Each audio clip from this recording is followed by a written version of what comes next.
Don't do this. I wouldn't recommend doing this ever.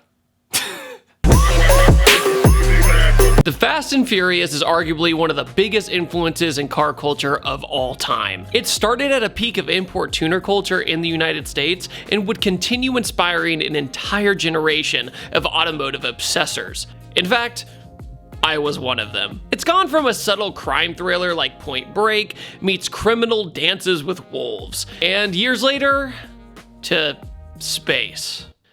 Yeah. So I decided, hey, what would it be like to rank all the Fast and Furious movies as a car enthusiast and member of the family? So here's the rules. I'm ranking these from mostly an entertainment standpoint, but also the car choices, stunts, action sequences, and well, a look at the downfall. Yes, a downfall. So I'm going to be ranking these from worst to best in my opinion. But before we get started, which one is your favorite? Let me know in the comment section below. Okay, let's start with taking out the trash.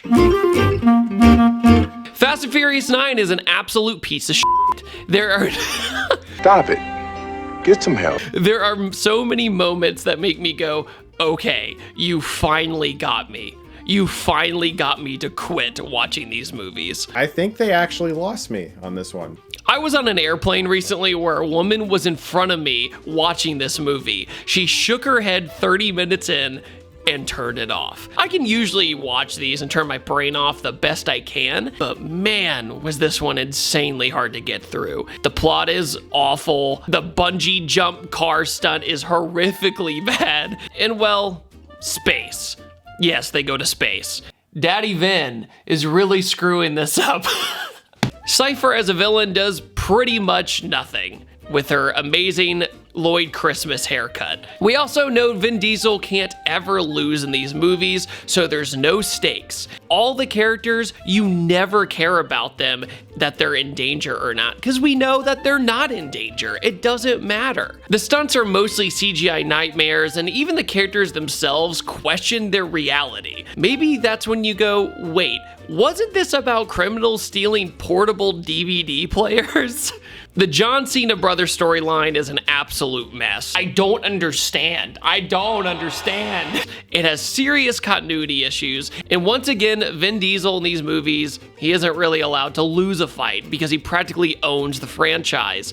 Also, Han coming back. Let me be clear, I love Sung Kang, but come on, let the franchise have some consequences. He was dead for 6 freaking movies. It's unfortunate, but I would never recommend Fast 9 to literally anybody, especially after John Cena apologized to the Chinese regime for calling Taiwan a freaking country to not lose box office money in fluent Mandarin. That was weird. Yeah, maybe not apologize to a country who has places for quote-unquote re-education. This just screams the studio making people apologize because the Chinese government said, we won't play your movie in our country if you say Taiwan is a sovereign nation. Freaking wild. Anyways, I'm a huge history buff and we'll go down the rabbit hole, but you don't need to see this one. A franchise that is extremely expensive to make feels like a cheap Steven Seagal movie.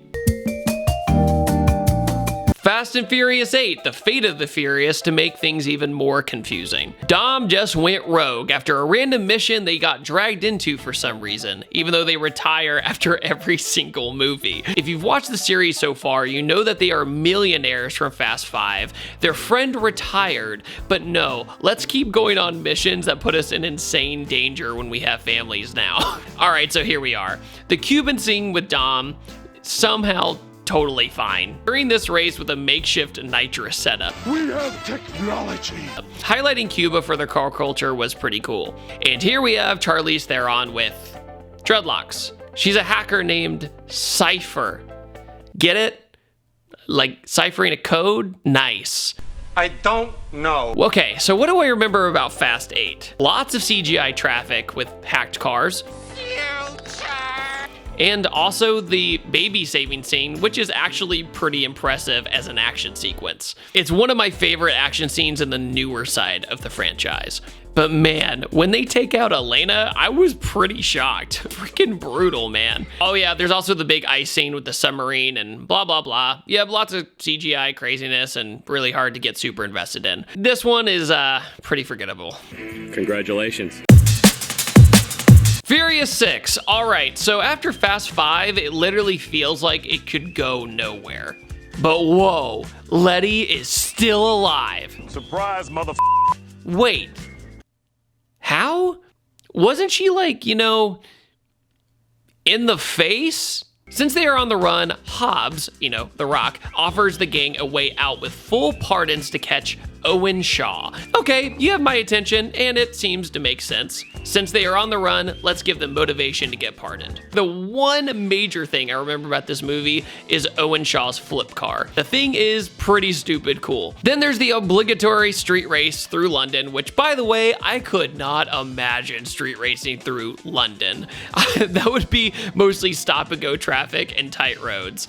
I remember the whole Letty amnesia thing during this one kind of frustrating me because I was like, so we're not gonna have any consequences in this series. And you just know that she's gonna get her memory back. It's not like she's gonna be a bad guy forever. I will say the cars are pretty solid in this one with the Escort, the Daytona, and the Mustang in the final scene with the tank. But this was the first movie in the theater I heard somebody say, get the f out of here. No way. This was when CGI Dom and CGI Letty somehow survive this jump. Then to make matters worse, the infamous runway scene happens where the runway, goes a little too long. Gal Gadot's character sacrifices herself to save Han, but then after busting through an aircraft, flipping numerous times, Dom is just fine. Like no injury from the tank chase from earlier, or the fight with this huge guy. Nope, we don't ever have to worry about Dom ever again after this point. Literally. He got hurt in the first movie, and that was basically it. Never again. It is a sweet ending with the quote-unquote upgraded Toretto barbecue with all the nicer cars outside. I walked out of this one going, I have some problems, but maybe I'm just asking for too much. Nope, I was wrong. Fast and Furious 4, or Fast and Furious. I really don't understand why they had to make this so confusing for the title. I mean, Tokyo Drift as a subtitle was just fine. This is also where they start messing with the timeline where Tokyo Drift is now later in the series, also confusing people. The main cast is back, with the main plot being what happened to Letty on an undercover operation with the cartel. That's the nutshell mystery of the movie. Also, Toretto magically is now an amazing detective of everything that can happen. Buckle up, he's slowly becoming a superhero now. Brian is back and it's great to see him as an FBI agent who has moved on, but of course many don't trust him after letting Dom go in the first movie and his shenanigans in Miami. There's some solid race scenes in this one, but the colors are, well, really ugly. Everything is bronze and super oversaturated. This was kind of a trend set by the Transformers movies of the time, where everything was teal and orange, and everybody looks like they just got out of a sauna or a tanning bed. The main things of this one I remembered before rewatching was the fuel heist scene, R34 race with Dom, and the final scene with the WRX STI. And I totally forgot this was the first time we met Gal Gadot's character, who works for the cartel, and she seems totally trustworthy? That's not an organization I would trust anybody in. Braga is a pretty lame villain, and you see the twist a mile away. This movie is one word in the series. It's fine. Not horrifically bad, but not super memorable. It feels like filler. Fast and Furious 7 is the biggest double sword edge ever of the series. You'll see what I mean. So here comes the death race transporter guy, Jason Statham, as Owen Shaw's brother. AKA, here's the next superhero. Villain? Well, not later, I guess. He has a fight with The Rock at the very beginning, and The Rock survives a grenade blast in point-blank range, while also falling to his death. Wait, he's just in a cast? No glass or shrapnel? Pretty sure that spine is toast, but You don't know what The Rock's cooking, I guess. Then we go back in time and see the main chase scene with DK and Han, where we learn Shaw is the reason for Han's passing. It seems kind of out of left field if that was the case, because if you watch Tokyo Drift, it doesn't seem 100% intentional at all. But okay, I'll buy it. Fine. I found Sean a very cheesy and funny protagonist in Tokyo Drift, but you end up liking him a little bit, but also because he's such a meme-worthy character, to say the least. It was good seeing him back, but since it's been so long, we can't be convinced he's a high schooler anymore. I mean, it's been years, and he's supposed to be the same guy in the same timeline. Okay, so now Kurt Russell, named Mr. Nobody, shows up and offers Toretto a gig to find Shaw for revenge. Now, the gang isn't a group of criminals trying to get pardoned anymore. Now it's just because they are turning into super spies for vengeance. They're exactly what Gotham needs. So now they skydive cars, which is actually a pretty fun scene, and one of the more reasonable ones in the film. Now, is it pretty plausible? Not really, but you buy it. It's not too bad. So then they go to Dubai and run into Ronda Rousey.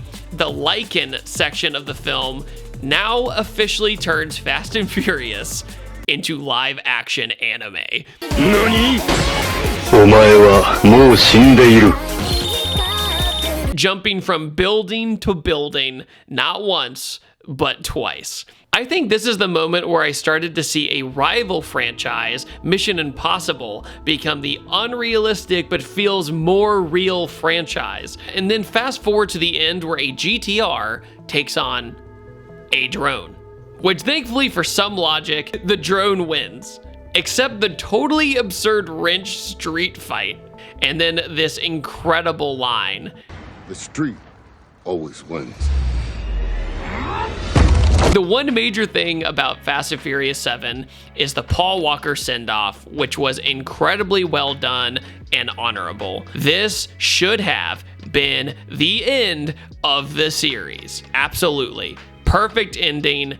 Leave it alone. Don't come back. Oh, and they started making other ones. I think this is the only one where out of the theater I almost cried. Fast 5. This is by far my favorite of the heist-themed Fast and Furious movies. The vault chase scene alone is incredibly memorable and was done practically in Puerto Rico. The movie takes place in Rio, so sorry for the movie magic reveal. Fast 5 showed that bringing the entire gang together could absolutely work in a fun heist movie. The planning, the trials and tribulations, the much better car lingo, the better car choices. This one is so good. Like, feels about on par with like one of the weaker Mission Impossible movies. Like, I'm invested the entire time I watch this one. And of course, the introduction of Hobbs. The freaking Rock comes in and steals the show, which of course I'm sure Vin Diesel did not like whatsoever. In fact, there is a rumor that in their contracts, neither of them were allowed to lose in a fight to each other. So that's a bummer. But at the time when this came out, it was the brawl of the year at the movies when these guys went head to head. The anarchy of the favelas, Brazil's street racing scene is shown, and things feel way more earned when accomplished in this movie. I think this was the last one I walked out of the movie theater and said, wow, that was a really great time. Great soundtrack, great themes, and arguably some of the best action in the series. This one is way up there for me. I would definitely give it a shot if you are a fan of the first three and would like a change of pace. You could probably even skip the fourth one. The movie doesn't have too far of a stretch overall that would make you roll your eyes like in the later movies. Is the vault chase scene absolutely ridiculous? Yes, of course it is, but it's just a ton of fun. The driving is super legit. If you watch the behind the scenes of this scene, you will greatly appreciate it. And the jokes land a lot of the times. In the later movies, they feel extremely forced. So Fast 5, one of my personal favorites. Highly recommend it if you have not seen it in the series. Here's the thing, this one was a really tough call. Too Fast, Too Furious. I have a confession to make. This was the first Fast and Furious movie I saw. I played Need for Speed Underground first, and this movie came out right around the time the video game came out. So when I saw Paul Walker the first time and heard the other undercover cops be like, "We can't trust you. We are going to track you everywhere. Blah, blah, blah, blah, blah." I was like, wait, why are they so hard on this guy? Especially Dexter's dad. This takes place in Miami, which was extremely smart. Not setting it in LA again made it feel pretty fresh, and it makes no sense for Brian O'Connor to be on the run in his hometown. That's just stupid. So the one thing this movie really suffers from is the effects, like straight out of a video game during the relay race. The CGI racing scenes are really rough sometimes. The hero cars are maybe the weakest in the original trilogy in this one, especially the Eclipse. That thing would have been clapped by every car it races in the movie. I'm pretty sure Mitsubishi had some contract that said, please use our Eclipse Spider. It'll be great, we promise. The Evo was a cool addition, and they hadn't been many of them in the US yet. However, the best hero car in the movie is probably the iconic R34 from the first race scene. Like, I didn't even know what this car was, and I didn't know why, as a 13-year-old, why it was so special. But it just had such great presence to it. The first race is actually really fun. Has lots of CG, but having Ludacris come in as a cast member was a fantastic addition. Ja Rule demanded that he had a bigger payday from the first one to come to the second one. They didn't budge, so they asked Luda instead. What an amazing decision by Ludacris. I think this is easily the cheesiest one of all. The dialogue is literally hilarious. I said forget about it, cuz. Oh my god, I totally forgot he said that. What would be better motor for my Skyline, a Gallo 12 or a Gallo 24? 24. Eva Mendes as an undercover op with the leader of the cartel is intriguing, but very soap opera dramatic. The cartel guy is one note though. He's super evil all the time. There's like no difference in this guy ever. With all the bad dialogue, we get plenty of memes later. The final chase scene is actually really great. It's basically a time capsule of a car show from the year 2003. Every build with crazy body kits you could imagine shows up. Tyrese as a sidekick was also a good addition, but man, his character at first is annoying. He literally screws things up almost every single time because of being impatient or brash. Brian would literally save his life, and he's like, "But bro, I'm hungry." Got something to eat up in there? We hungry. I watched this knowing it's weaker than the first movie, but it's a ton of fun. New characters, new iconic cars, and a happy ending for everybody. We now move on to Fast and Furious Tokyo Drift. Like I said, this is pretty much tied with number 2 for me, but there's only one reason I put Tokyo Drift over number 2, and that is the driving. The old cast is gone for a new, youthful storyline, and the new main character of Sean, a good old Southern boy that likes pissing off 30-year-old kids still in high school. I mean, come on, could we really believe this dude is 16 years old or something? But I saw this one in theaters 4 times. I don't know what it was about this one, but I honestly think it was just a look into a different side of car culture I didn't know too much about. I'd seen a little bit of Formula Drift in real life, but that's about it. Out of sheer ignorance, it's like, yes, the tuner culture is huge in the United States thanks to Japanese cars, but how do the people who actually build them, well, build them in their own taste? Han is a freaking fantastic character, and you can't tell if you can fully trust him at first. DK is a good enough villain to get the story by and give Sean momentum to move on. Look, it's not a complicated story. We've established, and we don't need to get complicated. We need simple characters to follow who feels somewhat relatable. That's it. Sean is in a place he doesn't know, with a car culture he has no idea about, and he has to make it by somehow or go to jail. Now, ironically, Tokyo Drift would later be sort of ripped off by a lower budget movie about cars called Born to Race, but replaced drifting with drag racing. Guy gets in trouble for racing. crashes a car, pisses off the cops, moves away, not as far, but far away from home to live with somebody else.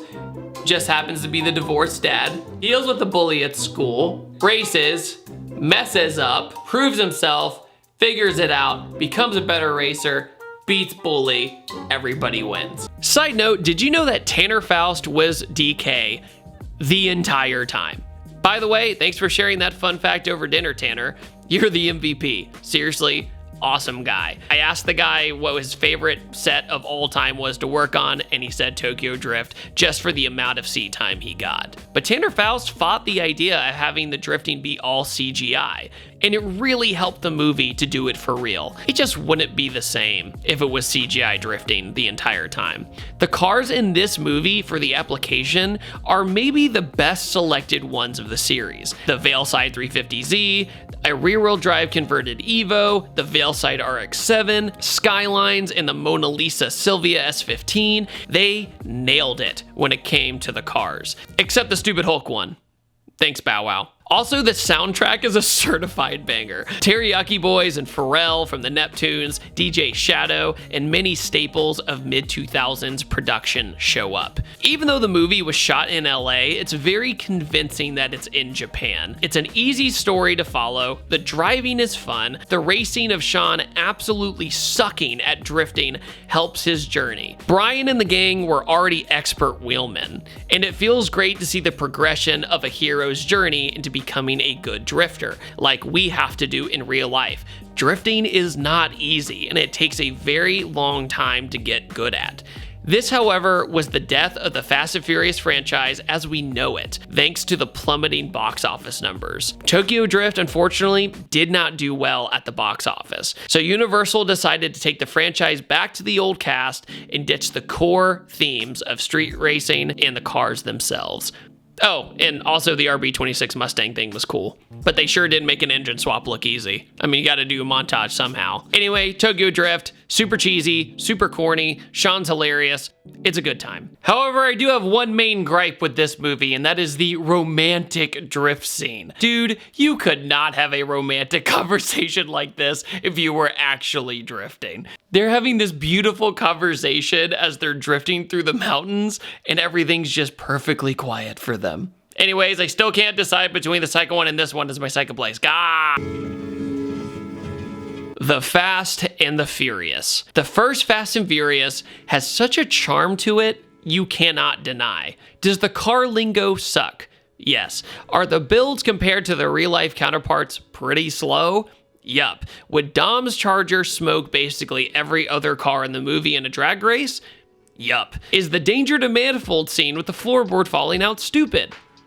Yes. However, this movie feels so of the time of 2001 of where car culture was. The tuner scene was at an all-time high between 1999 and 2005, and it inspired so many people to get into cars. It also was an overall enjoyable movie. It had a very small budget in Hollywood standards, and it was actually called Redline at first. But that's also why it feels the most real of the bunch. You hang out with the characters. At dinner, at car meets, going for a drive. It feels like you could have a connection with these people. Yes, people, not superheroes. Was the street racing aspect unrelatable to the masses? Yes, and that's why they ended up ditching the focus on cars, and money talks when you want to make rip-off Mission Impossible movies. But the first movie is by far the most rewatched one for me. I can't really tell if it's nostalgia, its impact it had on me as a person to dive deep into the video games like Need for Speed Underground, and also the desire to have an import of my own. I wanted the day I got my driver's license to be the day I started tricking out a car at Harry's from Racer's Edge. Brian has an internal struggle halfway through the movie, and it isn't even really in dialogue. You can just feel it. He doesn't want to bust them. He doesn't want to bust his friends, and we feel that as audience members. I mean, the movie isn't perfect, and it also has a very unfortunate title for the main race they go to at the runway. Oops. Michelle Rodriguez didn't even have a driver's license at the time. She had to get one for the movie. But there's so much BS in this movie to sound like people know what they are talking about, just to have car culture quote it to its absolute limit. If you are a car guy, when you hear the name Hector, you instantly think of this guy. When you see a DSM, you know it could have been Brian's. It's just amazing what this movie did with so little overall, and it defined a car-loving generation. So what have we learned from the Fast and Furious movies? Other than some moments in Furious 7, after Fast 5, it's hard for me to recommend any of the other movies, because Fast 5 also has a conclusion on its own. They get away with the heist and they live happily ever after. And in Furious 7, we say goodbye to Brian and we say goodbye to Paul Walker. So we had 2 opportunities to end this series on a high note, but money talks, baby. And I can tell you, I don't have an ounce of excitement for the 10th movie. No! God, please, no! But that's all I got to say about that. Anyways, guys, what is your favorite Fast and Furious movie? Did you like this video? Let me know in the comment section below, and I'll do more stuff like this in the future. On that note, I upload on Tuesdays, Thursdays, or Sundays, and I will see you guys next time. Take it easy. Have a wonderful day. Goodbye.